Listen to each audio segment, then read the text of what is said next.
Okay, here we're on part 9 of that was part 9 of this series. This is the last part 9 of 9 parts about the ancient Greeks and paintings of them and their history. So this is Aristotle, and Aristotle is the greatest philosopher who ever lived, perhaps the smartest man who ever lived. He's right up there with Isaac Newton. What he did was he was primarily a biologist, but he tried to classify all the known useful knowledge of his time. Unfortunately, a lot of times they don't even have his real books. We have the books of his students. And he put things in a form to try to make things usable, and he very much promoted the idea of individualism, meritocracy, and these are foundational to Western civilization. The schools were based on his ideas for the next 1,500 years. And for good reason. Like, this is a typical way he divides up oratory. You know, logos, ethos, telos, pathos, and kairos. So logic, the words themselves, ethics, the credibility of the speaker, telos, the purpose, pathos, the emotion stirred up in the audience, and kairos, the timing. Okay, and it's a really good way to look at oratory. He was very good at that, you know, getting to the key point of something. Oh, this was just another picture of Plato's allegory of the cave. Okay, so let me kind of get out of the way here. Just sort of a modern, you know, spoof joke version of it. You know, you want to try to climb out of the cave. So this is Plato's allegory of the cave, and all the stupid chump rolls, which unfortunately is the majority of the population. They believe all the nonsense that they're told. Okay, here's a painting of Aristotle being introduced to Alexander the Great. So Alexander the Great was the child of King Philip, and from Macedonia, and he was asked to be a tutor for Alexander the Great, and that was a very good relationship. Alexander the Great was still a rough and tough, a bit of a barbarian, but he loved Aristotle, he loved the ancient Greeks, and he spread ancient Greek wisdom, philosophy, teaching all over the areas that he had conquered, which was a lot of places. Okay.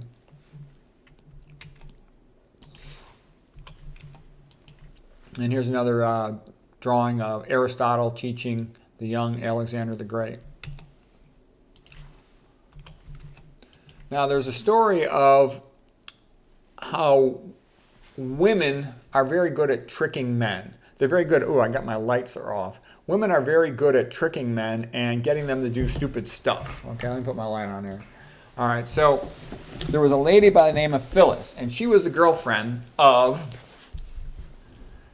Alexander the Great. And all the men felt that she was a bad influence on Alexander. So they came and they spoke. They tried talking to Alexander. They couldn't get him to take them seriously. So they all went and talked to Aristotle, because Aristotle was one of the few people that Alexander the Great would really listen to. So they all told him what a disaster this girlfriend was, Phyllis, for Alexander the Great, how she was making him behave in a stupid way. And they told him to ask Alexander to break up with her, Phyllis, and he did. So now Phyllis was really pissed off that Alexander had broken up with her, and she wanted to get revenge on Aristotle. So she was flirting with him and getting Aristotle to sort of fall for her whims, and finally Aristotle was liking her, liking Phyllis. And then one day she told Alexander the Great to hide behind a tree, and she went and got Aristotle in front of where the tree was. And with Alexander watching, she told Aristotle to get down on his hands and knees, and to, like a horse, she would sit on his back, and she pulled his hair and spanked his bottom. And she did that to show, because Alexander the Great thought Aristotle was the greatest, most wonderful, most smartest, best man in the world. And her point was that she could make a fool out of Aristotle. So smart men have to be careful about that. You know, it's like Zsa Zsa Gabor had said, I love intellectual men. They know everything and suspect nothing. Okay. And here's another painting of it. This one by Lucas van Leyden, the German author. He's a artist who also was the painter for much of the life of Martin Luther. There's Phyllis on top of Aristotle pulling his beard, making a fool out of him. Here's another drawing of Aristotle and Phyllis by Lucas van Leyden. You know, she's got a bit on him and she's whipping him. Okay, here's just a painting that a friend of mine drew of Aristotle. Okay. And by the way, I do consider myself a modern Aristotle, trying to classify the useful knowledge of the world. Okay, here's Aristotle walking with his students, and this was called the peripatetic school. And he'd walk with the students and have conversations and discussions about different topics. He also would have them sit and study. Aristotle's school was the best school in the world, perhaps ever in the history of the world. Okay, now here's Alexander the Great, the former student of Aristotle, and he's now having animal specimens brought from his travels to Aristotle to study, because Aristotle was primarily a biologist, and so he was involved also in classifying the different animals and putting them into categories and describing them. So it was a scientific effort of Alexander the Great bringing these animals to Aristotle. Now here's there was a court painter, so to speak, by the name of Apelles. He was the greatest painter of his day. Unfortunately, none of his paintings have reached us in posterity. But Aristotle went through Alexander the Great went through lots of different girlfriends. And he had this lady girlfriend named Campaste, and she had posed partly nude for Apelles, and Apelles kind of was falling in love with her, thought she was the most beautiful, wonderful, adorable thing, and Alexander could tell by the way he talked to her that he was very fond of her, and the way he painted her that he kind of was falling in love with her. So Alexander the Great said, you know what, Campaste, I give her to you, Apelles, my court painter, my wonderful court painter, and I want you to be good to each other. So he gave his mistress to Apelles, and that became sort of a famous gesture. For Alexander the Great, he's the most powerful man in the world. He went through a lot of mistresses. So anyways, that is the giving of Campaste to the great painter Apelles. And here's another picture. I should have probably put this one before. This is Apelles' painting. Alexander the Great was involved in his own public relations campaign. He had seen how Achilles, the memory of Achilles and Odysseus, was greatly benefited by Homer writing it all down. So he wanted a painter, Apelles, to paint his great exploits so they would become known to posterity. And he wished he had a writer as good as Homer that could have recorded his exploits so effectively. Okay, so there's Apelles, the great painter of his time. And it seems like he was ahead of his time, ahead of what was done later in the Byzantine art and stuff, but we don't have his painting to know that for certain in detail as far as I'm aware. Okay, for some reason I got this one out of order, another Phyllis and Aristotle picture. Oh, how did I get those out of order? All right, here we go. I had copies of them. And here's just Aristotle, teaching his students. Okay, now here's the great painting, the School of Athens and the stanza signature, the signature room in the Vatican in Rome. And right in the center of it is Plato pointing up to the sky, because he's kind of a mystic. The perfect form's up in the heavens. And Aristotle saying, no, we need to pay more attention to what's down here on earth, be more practical. There's Diogenes on the stairs, the homeless philosopher. There's Socrates talking to Alcibiades and some other students. And there's a whole bunch of other famous people in here. Archimedes, there's Michelangelo on the stairs. And this is really primarily Greek philosophers and scholars in the context of Roman architecture. And you can see I got the same painting as my background here. Okay, and it's magnificent. Okay, this is really the high point, the apex of the Italian Renaissance, painted by Raphael. This is around 1515, circa 1515. And it's magnificent. And what it's also showing is that classical times of ancient Greece and Rome were really foundational to the modern Christian Catholic Church. It's all part of it. The stuff about it just being the Bible, that's not true. I mean, as Nietzsche had said, he said Christianity is just Platonism for the masses. Okay, and obviously it's more than that, but Platonism was a major contributor to it, especially through the Augustinian branch, which Luther was a part of. Luther was an Augustinian monk. So here it is. This is Pope Julius when he first sees Raphael's painting, the School of Athens. It's magnificent. It's one of the greatest paintings of all time. It's beyond magnificent. It's like spectacular. It's amazing. I also have, I had a poster of the School of Athens in my bathroom at my last house before my wife divorced me, threw me out like a dog. I like to see that in my bathroom because basically if you want to be a high achiever, you want to surround yourself to the extent you can with high achieving wonderful things because they inspire you and they also give you, goals to try to match them in quality for whatever it is that you do. So I would like that. I'd always see things in my bathroom that would motivate me, inspire me, and make me happy. Okay, I used to call that the magic bathroom. Actually, I'll show you that in case you haven't seen it before. The magic bathroom is, I have a table on the floor in front of the loo, so I'd always read in there. I read at least a book a week, out of the magic bathroom. Now I'm reading a lot of scientific papers out of there. And it's an easy way to have time to read.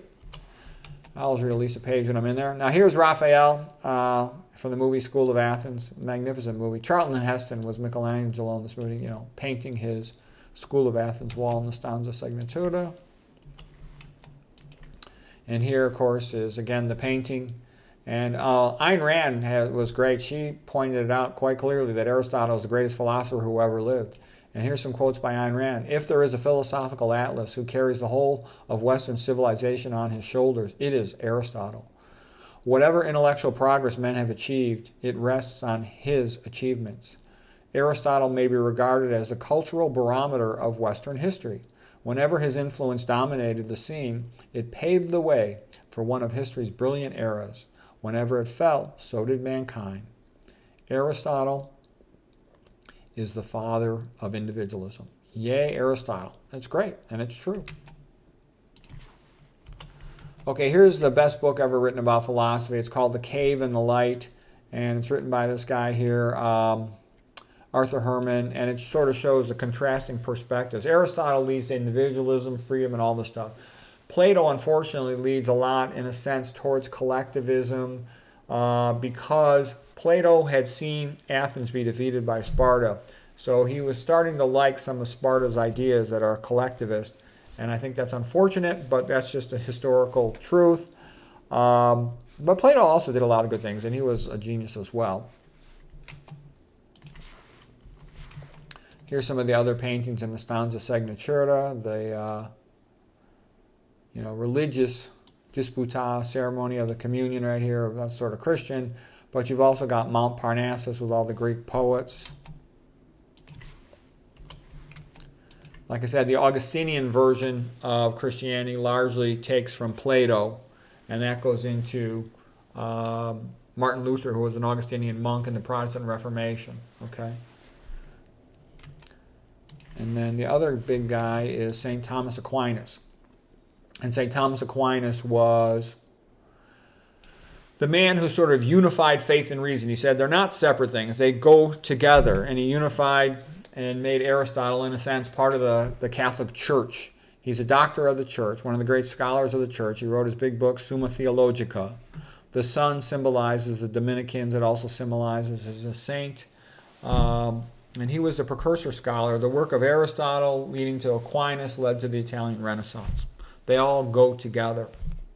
And Aquinas, that's his big achievement, sort of unifying faith and reasons. And again, I'm going to brag here, but it's true. I think I'm sort of like this in the modern world. People wonder, why does everything stink so bad in modern science and in modern medicine? And I'm telling you, it's because of atheism. You have to have Christian ethics, otherwise you've got nothing except whatever money wants. And they do go together. And we don't need to get into all the religious fine-tuning arguments or anything, but they actually do go together. Okay, this was just Aquinas, before Christ. We won't get into. Oh no, actually, the relevance of this thing is the quote by Charles Murray when he talks about human achievement and how Aquinas paved the way. So let's just see what he has to say here. He says, this is his book From Human Accomplishment. He said, St. Thomas Aquinas was heavily influenced by Aristotle. Christianity taught that all human beings are invited into a personal relationship with God, and that all individuals are equal in God's eyes, regardless of their earthly station. They should be capitalized.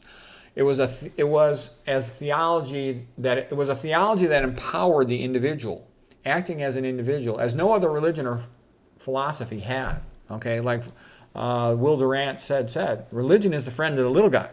It tells him he's not just a little pawn for the ruler. It tells him that he is equal in the eyes of God to the king. Okay, that's a big statement. The message was realized more completely in one part of Christendom, the Catholic West, rather than in the Orthodox East. You can see how the Catholic painting in the West led to the Italian Renaissance, three-dimensional, magnificent paintings, versus the East still was making those crappy Byzantine paintings. The crucial difference was that the Roman Catholicism developed a philosophical and artistic humanism typified and to a great extent engendered by Thomas Aquinas, who lived from 1226 to 1274. Aquinas made the case, which was eventually adopted by the Catholic Church, that human intelligence is a gift from God, and that to apply human intelligence to understanding the world was not an affront to God, but was pleasing to him. Aquinas taught that faith and reason are not in opposition, but they are complementary. Yep, that was the key to opening up the Renaissance. And, the New Testament was written in Greek, okay? It all works together. And all this nice stuff comes out of, the New Testament, and it relates a little bit to the Greeks. This is famous 1 Corinthians, little sermon on love. And St. Paul preached in Athens at the Areopagus, okay? If I speak in tongues of men and angels but have not love, I am a noisy gong or a clanging cymbal. And though I have all faith that could move mountains but do not have love, then I am nothing. Love is patient. Love is kind. Love does not envy or boast. It is not arrogant or rude. It does not insist on its own way. Love does not rejoice in wrongdoing, but it does rejoice with truth. Love bears all things, believes all things, hopes all things, endures all things. Love never ends. And so now abide these three, faith, hope, and love. And notice the colors. White for faith, green for hope, red for love, also sometimes referred to as charity. And the greatest of these is love. So that's a good thing. Like St. Peter, he said, love covers many problems, all right? It can make things work. Like, that's why parents make things work for a kid, even if the parents are illiterate and don't know what they're doing, because they love the kid, they make things work. So again, here's the ruins of the Parthenon by Frederick Edwin Church, and as Barzun said, there should be a copy of that in every classroom. So that ends our videos on the ancient Greeks. I hope you found that helpful. And the reason I went through all that is, I had written this book here, Best Christian Art, and it starts out with the ancient Greeks because they're the beginning of the Western tradition of this magnificent art. And I'm subsequently going to go through all the stuff about the Romans and then early Christianity, the birth of Christ, the ministry years, the Passion of Christ, the resurrection and all that. Then the early days of, the disciples and whatnot, as well as, on through Dante and all this stuff. Because it's Easter month, so I want to go through all this stuff. But I wanted to give you that foundation of the Greeks, because that's really the beginning of Western civilization, okay? Yeah, there's the Old Testament, and that's, of course, super relevant. But if you get the ancient Greeks, a lot of stuff will make sense to you later, and it's beautiful.